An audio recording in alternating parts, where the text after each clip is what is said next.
আসসালামু আলাইকুম YouTube family, welcome house wife cooking recipe and blog চ্যানেলে। কেমন আছেন সবাই? আশা করি সবাই ভালো আছেন। আলহামদুলিল্লাহ, আমরাও সকলে ভালো আছি। আজ আমি আবারও হাজির হয়েছি আপনাদের সাথে একটি রেসিপি নিয়ে। আজ আমি আপনাদের সাথে রমাদানের স্পেশালি ভেজিটেবিল চপ শেয়ার করব, ঠিক দোকানের মতো। বেকার বাজার থেকে না কিনে যদি এইভাবে বাড়িতেই বানিয়ে ফেলতে পারি মুচমুচে ক্রিস্পি ভেজিটেবিল চপ, খুব ইজি এবং ইউনিক পদ্ধতিতে আমি এই ভেজিটেবিল চপটি বানিয়েছি। তো কিভাবে আমি বানাচ্ছি ভেজিটেবিল চপটি দেখতে হলে পুরো ভিডিওটা অবশ্যই দেখবেন। ভালো লাগলে একটা লাইক করবেন, কমেন্ট করবেন, শেয়ার করবেন। আর নতুন ইউটিউব ফ্যামিলি যারা, তারা চ্যানেলটি অবশ্যই সাবস্ক্রাইব করবেন। তাহলে চলুন ইউটিউব ফ্যামিলি, ফটাফট আমি বানিয়ে ফেলি দোকানের মতো মুচমুচে ভেজিটেবিল চপ, খুব ইজি এবং সহজ পদ্ধতিতে। একদম দোকানের মতো মুচমুচে ভেজিটেবিল চপ বানানোর জন্য এখানে গাজরকে আমি ক্রাশ করে নিয়েছি। আপনারা চাইলে আর একটু ভালো করে ক্রাশ করতে পারেন। বিট নিয়ে নিয়েছি, বিট তো মাস্ট বি দরকার ভেজিটেবিল চপের জন্য। আর এখানে পিনাটস নিয়েছি, মানে বাদাম নিয়ে নিয়েছি। একটি আলুকে সিদ্ধ করে নিয়ে নিয়েছি, ধনেপাতা নিয়েছি। আর এখানে আমার আগে থেকেই মশলা একটি বানানো ছিল, সেই মশলাটি বলছি। গোটা ধনে, গোটা জিরে, লং, এলাচ, দারচিনি, তেজপাতা, শুকনো লঙ্কা। এই মশলাটি আমার বাড়িতে সবসময় বানানো থাকে, তো ওই মশলাটি অবশ্যই লাগবে এই ভেজিটেবিল চপের জন্য। তো আমার বানানোই আছে আগে থাক থেকে, তাই একটু রেসিপি শেয়ার করতে পারলাম না, পরবর্তী সময় রেসিপিটি অবশ্যই শেয়ার করব। আর এখানে আমি ব্রেড গাম নিয়ে নিয়েছি, এটি বাড়িতেই যে রাস্ক কেক থাকে, মানে টোস্ট থাকে, সেইটারই ব্রেড গাম করে নিয়েছি। আর এখানে একটু ময়দার ঘোল বানিয়ে নিয়েছি। এখানে যদি কর্নফ্লাওয়ার থাকে তাহলে কর্নফ্লাওয়ার দিয়ে একটি ঘোল বানিয়ে নিতে পারেন। তো ফার্স্ট আমি এই গাজর, বিট সমস্ত কিছু একটু ভালো করে ফ্রাই করে নেব। খুব ভালো রেসিপি, অবশ্যই করবেন বাড়িতেই। ভেজিটেবিল চপ বানিয়ে খেতে পারেন, খুব মজা লাগবে। ভেজিটেবিল চপ বানানোর জন্য ফার্স্ট আমি ফ্রাই প্যানে সামান্য একটু তেল দিয়ে দিয়েছিলাম। এটি খারাপ ভাববেন না যে তেলটি অপরিষ্কার, মোটেও না। এখানে আমি পেঁয়াজ ফ্রাই করেছি, তাই পেঁয়াজেরই একটু সামান্য আছে। তো এটির মধ্যেই আমি আদা ও রসুনের পেস্ট দিয়েছি। আপনারা চাইলে আদা রসুনকে একটু ক্রাশ করে দিতে পারেন। তো আমি আদা রসুনটা ভালো করে একটু ভেজে নিয়ে এটির মধ্যে বিট ও গাজরটি দিয়ে ভালো করে ভাজতে থাকবো। এটি আমি ভেজিটেবিলের মশলা বানাচ্ছি।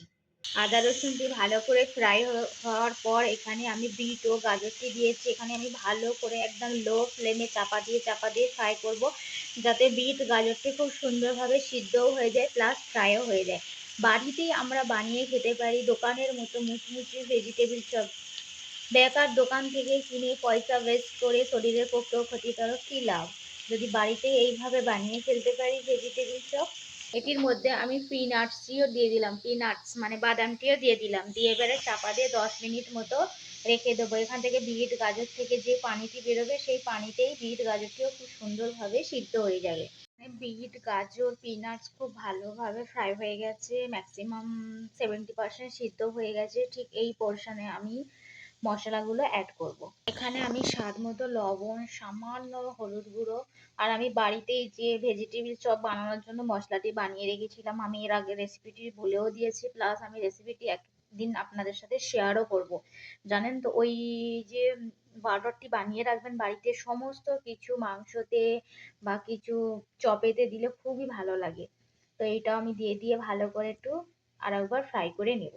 তারপর যে আমি আলু বয়েল করে রেখেছিলাম, মানে আলুটি সেদ্ধ করে রেখেছিলাম, সেটি হাতে করে ম্যাশ করে এই বিট গাজরের সাথে দিয়ে আবারও ভালো করে এর সাথে মিশিয়ে নেব, ফ্রাইও করে নেব।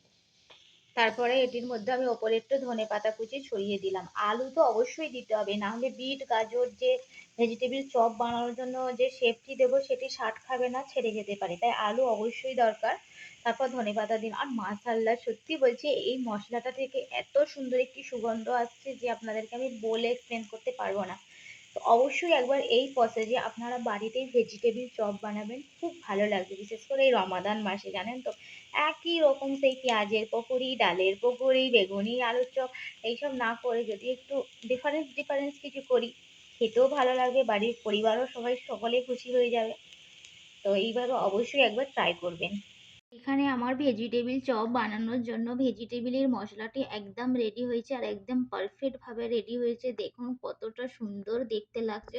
শুধু দেখতে না, খেতেও খুব সুন্দর হয়েছিল জানেন তো। আর এর যে একটি সুগন্ধ, এত সুন্দর ফ্লেভার আসছে যে বলে বোঝাতে পারবো না। এইবার আমি একটু ঠান্ডা হয়ে গেলে ভেজিটেবিলের শেপ দিয়ে, লম্বা লম্বা শেপ দিয়ে, এখানে যে ব্রেড গাম করে রেখেছিলাম বাড়িতে, সেই ব্রেড গামে কোট করে, তারপরে যে ময়দার পেস্ট বানিয়ে রেখেছি সেটি কোট করে নেব। মানে ময়দার পেস্টে কোট করে তারপরে ব্রেড গামে কোট করে নিয়ে ডিপ ফ্রাই করে নেব। আপনারা ময়দার বদলে যদি বাড়িতে কর্নফ্লাওয়ার থেকে থাকে তাহলে দেবেন, আরো মুচমুচে হবে। আমার বাড়িতে কর্নফ্লাওয়ার ছিল না, তাই আমি সেটি স্কিপ করলাম। আমি ভেজিটেবিল চপগুলো খুব সুন্দরভাবে কোট করে রেখে দিয়েছি, ম্যাক্সিমাম 10 থেকে 15 মিনিট মতো রেখে দেব। তারপরে একদম ডুবো তেলে ডিপ ফ্রাই করে নেব। তারপরে দেখতেই পাবেন কতটা ক্রিস্পি হয়েছে। আর একটা কথা বললাম, যদি কর্নফ্লাওয়ার থাকে তাহলে ব্যাটারটি কর্নফ্লাওয়ারে কোট করবেন, তাহলে আরও বেশি মুচমুচে হবে। তো এইভাবে আপনারা বাড়িতেও বানিয়ে ফেলতে পারেন একদম দোকানের মতো ভেজিটেবিল চপ। সেরম কিছু মেহনতও নেই, কিছু সামান্য পরিমাণ উপকরণ থাকলেই এইভাবে বানানো যেতে পারে ভেজিটেবিল চপ। অবশ্যই একবার বাড়িতে ট্রাই করবেন। আর ইউটিউব ফ্যামিলি, আবারও বলছি, আমার ভিডিও যদি আপনাদেরকে ভালো লেগে থাকে প্লিজ লাইক করবেন, কমেন্ট করবেন, শেয়ার করবেন।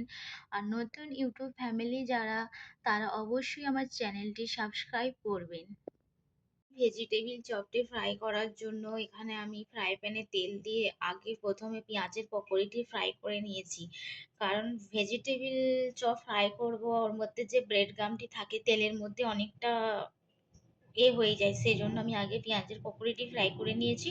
তারপর এবার একে একে সমস্ত ভেজিটেবিল চপগুলো ফ্রাই করে নেব। এখানে তেল যথেষ্ট গরম হয়ে গেছে, আমি চুলোর ফ্লেম একটু লো করে দিয়েছি। এবার আমি ডিপ ফ্রাই করে নেব। এখানে আমি তেলের মধ্যে ভেজিটেবিলগুলো দিয়ে দিলাম। আমি ফার্স্ট বলেছিলাম না, আমি আগে পেঁয়াজের পকোড়িগুলো ফ্রাই করে নিয়েছি, কারণ এটির মধ্যে ব্রেড গাম আছে। যখনই তেলে দেবো ব্রেড গামে পুরো তেলটি অপরিষ্কার হয়ে যায়। সেই জন্য ফার্স্ট আমি পেঁয়াজের পকোড়িটা ফ্রাই করে নিয়েছি, তারপর একে একে আমি ভেজিটেবিলগুলো ফ্রাই করে নিচ্ছি। ঠিক এইভাবে আমি একদম ক্রিস্পিভাবে ফ্রাই করে নেব। দেখে নিন মাই ইউটিউব ফ্যামিলি, এখানে আমার দোকানের মতো ভেজিটেবিল চপটি খুব সুন্দরভাবে রেডি হয়ে গেছে। দেখেও বুঝতে পারছেন কতটা ক্রিস্পি হয়েছে। ঠিক এইভাবে আপনারা বাড়িতেও বানিয়ে ফেলতে পারেন ভেজিটেবিল চপ। আমার ভিডিও যদি আপনাদেরকে ভালো লেগে থাকে প্লিজ একটা লাইক করবেন, কমেন্ট করবেন, শেয়ার করবেন আর চ্যানেলটি সাবস্ক্রাইব করবেন। আল্লাহ হাফেজ।